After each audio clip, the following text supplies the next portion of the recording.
attack on a conservative that's doing well. He's number one in the polls. JD, what you are saying and what you're doing right now is a recipe for disaster, mate. I'm telling you, the morning papers aren't past their deadline yet. Are you denying that there was a cash settlement to 2 female employees of the National Restaurant Association, yes or no? I would say you'd have to get that from the National Restaurant Association. Are you not in touch with your client, with your boss, with Herman Cain? Yes, and what I would tell you is you have to talk to the National Restaurant Association. Can we speak to Mr. Cain, JD? May we speak to Mr. It has plenty of weight. Trust me. I've been in this arena a long time. These are serious allegations. We want to hear from the Baptist minister, the man who was married for 43 years, married during this period of the 1990s.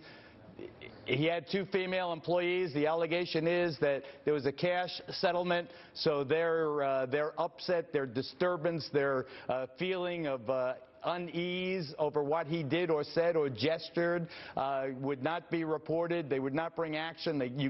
Somebody gave them money, and they went away, and it was hushed up now for all this time. And there's also a story that you knew that this might be raised. JD, you got to give us a little more substance here, mate. Well, I can tell you that some major national media already passed on the story because they knew that there was nothing to it. Well, which international media passed? Hold up. Dimly sourced. They can't even name a source in the story. It was from a third party. There's nothing to this. This is just a smear campaign on Mr. Cain. He said thousands of people work for him. All right. So you do not. Mr. Cain, he deserves better. Basically, you see him at the top of the polls. So this is just an attempt by people to drag him down. That's what it is, and it's unfair. It's unfair to Mr. Cain, and it's unfair to all Americans. Can you put him on the phone?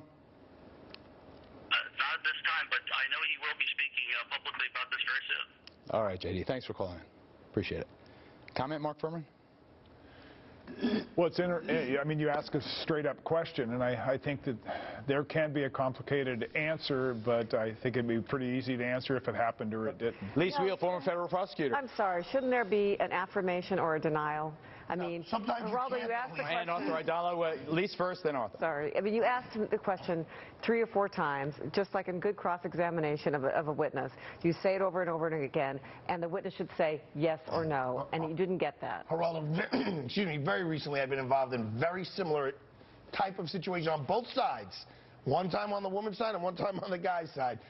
The agreements that we have, we sign, and Ann Coulter was right on, where even if they're categorically untrue, the allegations, people hand over money, and the agreements are this thick. But that's not what Geraldo asked. Because he's not allowed to say anything. You've got to say yes or no. Yes, You've got to say yes or no. If you say yes or no, you look like you're evading the question. I've got to take a commercial break. I'll be right back with Jose Baez after this.